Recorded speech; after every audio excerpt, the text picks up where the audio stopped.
Вітаем вас у эфіры Беларусь-3, навіны культуры на календары 9 жніўня. Сёння магучым умовы конкурса магілёўскага фестывалю аматарскіх кароткаметражных фільмаў «Слова». Заглянем унутр лодкі, што прышвартавалася ў лонданскім раёне Чэлсі.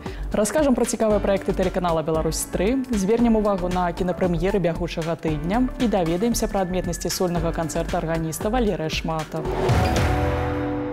Беларусьфільм прыступіў да здыма гістарычнай драмы пра народнага паэта Беларусі Янку Купалу. Рэжысёрам фільма выступае Владзімір Янкоўскі. Рабочая назва карціны «Пакуль будзе неба». Яна раскрывае асноўныя вехі жыццёвага і творчага шляху паэта, будуць праілюстраваны факты, пра якія не сказана ў школьных падручніках.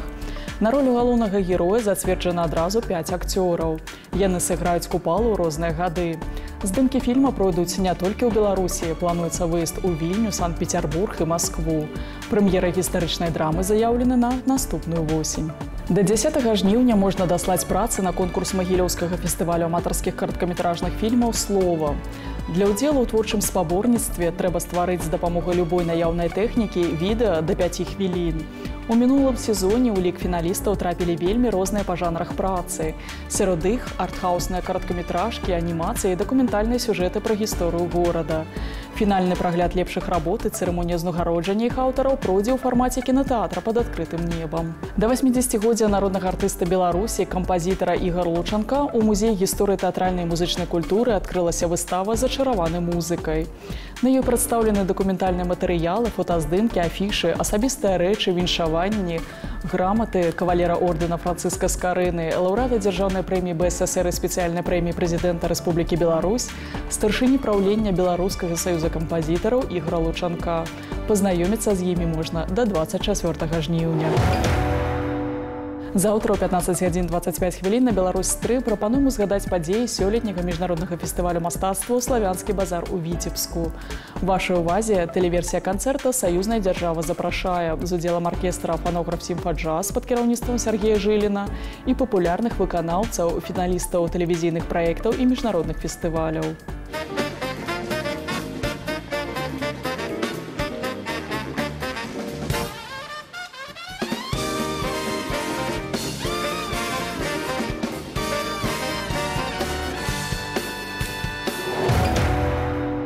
Горад Хоцімск у Магілёўскім раёне гэтымі днямі ператварыўся ў сцэнічную пляцоўку. Там праходзяць здымкі 12-серыйнай драмы «Чарнобыль» пад кіраўніцтвам рэжысёра, прадзюсара і сцэнарыста Аляксея Мурадава. Ідэя зняць фільм пра адну з самых страшных трагедый чалавецтва з'явілася 5 гадоў таму. Кінастужка ахоплівае вялікі перыяд часу, звязаны з падзеямі 30-гадовай даўніны. Некалькі гадзін да выбуху, самааварыі і некалькі месяцаў пасля. Жах тэхнагеннай катастрофы і яе наступстваў плануецца паказаць скрозь прызму чалавечых лёсаў. Асаблівая ўвага будзе нададзена гераізму ліквідатараў аварыі на ЧАЭС. Акрамя Хоцімска здымкі пройдуць у Мінску, Мазыры, Слуцку, Маладзечні і іншых гарадах Беларусі.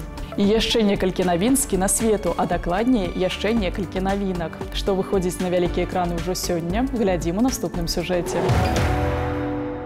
Смачна есці. Кінапракат папоўніла фантастычная стужка рэжысёра Джона Тёртлтауба «Мех. Монстр глыбіні». Батыскаф, які займаецца вывучэннем падводнага жыцця, быў атакаваны велізарнай істотай. І лічылі даўно вымерлай, аднак цяпер па віне монстра няспраўны апарат ляжыць на дне глыбокай упадзіны Ціхага акіяна разам з экіпажам. Іх час на зыходзе, і шансаў на дапамогу ўсё менш і менш. Падводніка Джонаса Тэйлара чакае амаль невыканальная місія – выратаваць каманду і акіян ад дагістарычнай 23-метровай акулы. Работа здымалася паводле аднайменнага першага рамана Стіва Альтана. Падчас творчага працэсу на пляцоўцы ў Новай Зеландыі ледзь не патанула актрыса Робі Роуз, якая выконвае адну з галоўных роляў. Спачатку на фільм было вылучана $80 мільёнаў, аднак бюджэт з небывалымі апетытамі рос уверх. Так, у выніку прадзюсарам стужка каштавала $150 мільёнаў.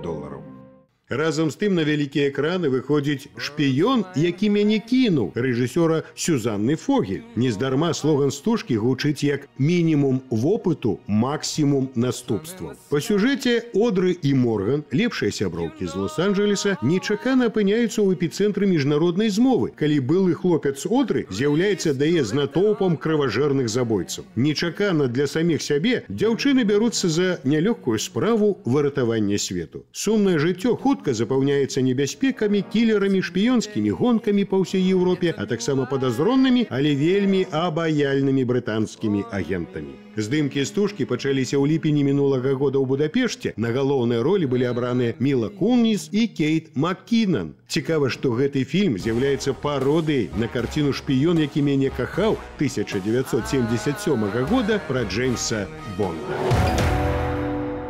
У музеі гісторыі беларускага кіно цягам жніўня паказваюць кінахіты мінулага сезону. Гэта падборка класічных фільмаў, якія выклікалі найбольшую цікавасць наведвальнікаў музея у перыяд з мінулага верасня да чэрвеня гэтага года. Так, заўтра можна ўбачыць рамантычную драму «Татуіраваная ружа» рэжысёра Дэніела Мана паводле п'есы Тэнсі Уільямса, напісанай спецыяльна для актрысы Ганны Маньяні.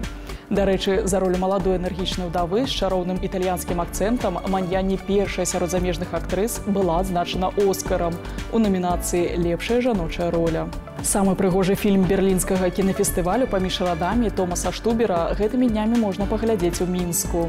Стужку, намініраваную на прэмію «Залаты мядзведзь» Берлінале 2018, паказваюць у рамках праекта «Лістапад калекцыя» да 15 жніўня. Фільм распавядае пра каханне, якое можна сустрэць нават калі не чакаеш, нават калі ўвесь свет супраць. У кінарамане гаворыцца аб адносінах працаўнікоў супермаркета, але магазин – гэта толькі дэкарацыі. Заўтра ў 22 гадзіны 50 хвілін на Беларусь-3 фільм «Гадзіны» рэжысёра Стывена Долдры. Гэта драма пра трох жанчын, лёсы якіх цесна перапляліся паміж сабой. Яны ўсе вельмі розныя, яны практычна з розных эпох, але ў іх ёсць нешта агульнае. Папярэдзіць паказ стужкі ў 22 гадзіны 45 хвілін праграма «Час кіно», якая пазнаёміць гледачоў з яе вартасцямі ці нават недахопамі, а таксама нагадае часу, які яна стваралася і як склаўся лёс яе аўтараў. Телеканал «Беларусь-3» предлагает одну из самых прославленных голливудских экранизаций постмодернистской прозы – фильм «Часы». После выхода на экраны в 2002 году эта картина почти мгновенно была причислена к числу больших кинематографических удач. У прысядзібным флігелі філіяла музея «Лошадская сядзіба» працуе абноўленая экспазіцыя кола часу прадметы гарадской і сялянскай матэрыяльнай культуры канца 19-га, сярэдзіны 20-га стагоддзяў, створаная ў супрацоўніцтве з беларускім калекцыянерам і мастаком Сергеем Шыла. У экспазіцыі прадстаўлены прадметы побыту, транспартныя сродкі, брычкі, вязкі, сані пачатку 20-га стагоддзя, прылады працы і прыстасаванні, якія служылі для апрацоўкі лёну, прадзення і ткацтва. Асаблівае месца на выставе аддадзена калекцыі швейных машынак. Напрыканцы жніўня ў гарадскім пасёлку Зэльва адбудзецца традыцыйнае мясцовае свята Анненскі кірмаш. Ідэя праводзіць кірмаш узнікла яшчэ ў 18 стагоддзі, калі ў Зэльве збіраліся купцы і рамеснікі з усёй Рэчы Паспалітай і еўрапейскіх краін. Сёлета ў рамках мерапрыемства пройдзе мноства арыгінальных конкурсаў, яркі акцэнт святочнай праграмы, прэзентацыя аграсядзібаў. На выставе кірмашы, вырабаў дэкаратыўна-прыкладнога мастацтва можна будзе набыць арыгінальныя памятныя сувеніры, а таксама паслухаць выступленні калектываў аматарскай творчасці. Далей пазнаёмся з падзеямі, што адбываюцца па-за межамі нашай краіны. Прасторныя гасцёўні і утульныя спальні. На першы погляд можа здацца, што гэта фешэнэбельная кватэра. На самой справе гэта лодка, якая прышвартавалася ў лонданскім раёне Чэлсі. Жыць тут можна з такім жа камфортам, як і ў раскошным доме. Па афіцыйных дадзеных, за апошнія 6 гадоў колькасць прышвартаваных судоў у Лондоне павялічылася на 60%. У іх жыве каля 10 тысяч чалавек. Справа ў тым, што цэны на нерухомасць у брытанскай сталіцы рэзка ўзраслі. Таму плавучае жыллё стала вельмі папулярным. Пры куплі лодкі не трэба плаціць падатак на набыццё нерухомасці і зямлі. Жылая прастора плошчай 160 квадратных метраў на вадзе каштуе нашмат танней, чым кватэра ў цагляным доме.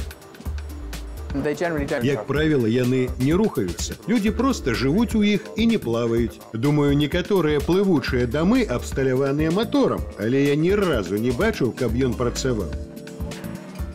Ідэя выкарыстоўваць лодкі замест нерухомасці прыйшлася даспадобы і бізнесменам. У раёне Паддынгтон адкрыўся плывучы рэстаранчык, а адзін з найстарэйшых прычалаў Лондона даўно ператварыўся ў вялікі плывучы сад. Яго развядзеннем займаюцца людзі, якія жывуць у лодках. Кожны год яны збіраюць тут ягады і садавіну, але галоўная яго мэта – аб'яднанне суседзяў. Такога мястэчка больш нідзе не знойдзеш. Яно таямнічае схавалася ў цэнтры Лондона, а тут жыве прыкладна 120 чалавек. Дарэчы, каля 3% тэрыторыі Лондона займаюць рака і каналы. Чакаецца, што ў будучыні на іх з'явіцца яшчэ больш плывучых дамоў і рэстаранаў. На сцэне сталічнага сучаснага мастацкага тэатра заўтра гледачоў чакае камедыя палажэнняў «Плачу за задавальненнем» у пастаноўцы братоў Муратавых. Гэта гісторыя чалавека, які страціў веру ў шчырасць чалавечых пачуццяў і вырашыў наняць за шалёныя грошы 3 незнаёмцаў, каб тэ стварылі для яго ілюзію сям'і і блізкіх адносін. У працэсе пастаноўкі ў п'есу французскага драматурга Іва Жам'яка былі ўнесены значныя змены. У тым ліку кардынальна змяніўся фінал гісторыі. У братоў Муратавых атрымаўся спектакль поўны чараўніцтва і нечаканасцяў, падчас якога імправізацыя на тэму жыцця ператвараецца ў сапраўднае жыццё з яго рэальнымі пачуццямі. У гомельскай карціннай галерэі Гаўрыла Вашчанкі ў рамках мерапрыемстваў, прысвечаных году малой радзімы, разгарнулася выстава «Эпоха Вашчанкі» з уласных фондаў. У экспазіцыі прадстаўлены работы Віктара Каральчука, Александра Грышкевіча, Міколы Селішчука, Валерыя Слаўка, Аліны Лось і іншых мастакоў, што працавалі побач з народным мастаком Беларусі Гаўрылам Вашчанкам. Праект дэманструе агульныя тэндэнцыі і напрамкі ў беларускім выяўленчым мастацтве ў канцы 20-га, пачатку 21-га стагоддзяў. Выстава працуе да 26 жніўня. І яшчэ Валерый Шмат, арганіст, кампазітар, дырыжор, спявак, стваральнік і кіраўнік арт-групы «Беларусы». Ён спявае старадаўнія арыі, харалы, нават п'есы на словы класікаў і сучасных паэтаў. Пра адметнасці рэпертуару групы, а таксама творы ўласнага сачынення ў нашай наступнай размове. Валерый, вітаем вас. Арт-група «Беларусы» вельмі запатрабаваны калектыў. Вы даеце шмат канцэртаў. А як узнікае патрэба выступіць сольна? Сольнае выступленне – гэта выступленне зусім у іншым стылі. Менавіта гэта і ігра на аргане, і спеў, але спеў – гэта зусім іншая музыка. Музыка, якой некалькі стагоддзяў часамі. І, магчыма, некаторыя музычныя творы, якія іграю на аргане, сягаюць нават больш, чым 1000 гадоў. Гэта грыгарыянскі харал. Гэта не толькі як працу я ўспрымаю гэту стылістыку, але парыў душы і сэрца. Вы адзначаеце унікальнасць свайго калектыву, але 13 гадоў таму, калі стваралі групу, было разуменне, якой ёй быць? На пачатку ствараўся мужчынскі хор, амаль у класічнай стылістыкі. Больш чым 20 мужчын. Тэнары, барытоны, басы. І спявалі мы вельмі шмат акапельных твораў, духоўных твораў, класічных твораў. Але так сталася, што трэба было не толькі ствараць музыку, але зарабляць грошы на жыццё. І пагэтаму вымушаны былі паменшыць калектыў, але каб гэта не сказалася на нашай якасці. Пагэтаму засталося такі мінімум, каб было шматгалоссе мужчынскае і цікавы артыстызм на сцэне.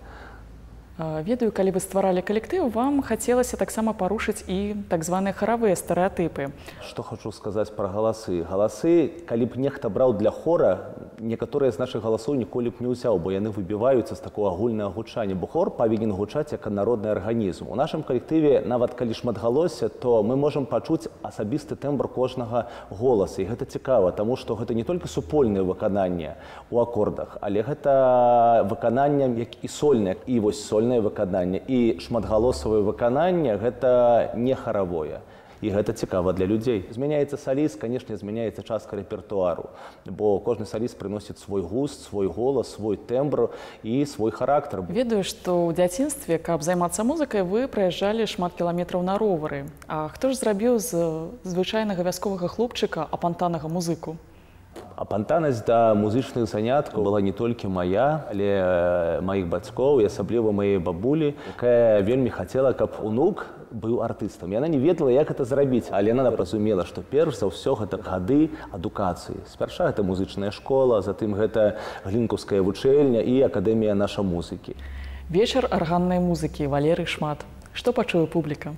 Музыку кафедральных сабораў, Гэта значыць тое, што гучала не толькі сёння, учора, а некалькі стагоддзяў. Асновы напеваў гэтых твораў. Многія з іх датуюцца канцом 9-го, пачаткам 10-го стагоддзя. Будуць гучаць таксама і творы, якія ствараліся ў Вялікім княстве літоўскім, у Рэчы Паспалітай, творы пазнейшага перыяду. Канешне, не абыдзецца і без Баха, і без Генделя, і італьянская школа, і фламандская школа. Я пастараюся і распавядаць пра стварэнне твораў, пра эпоху. Валерый, дзякуй і да новых сустрэч з вашай творчасцю. І пакуль гэта ўсё, што мы паспелі вам расказаць. Пазнавайце больш разам з намі, падтрымлівайце культуру і заставайцеся на Беларусь 3.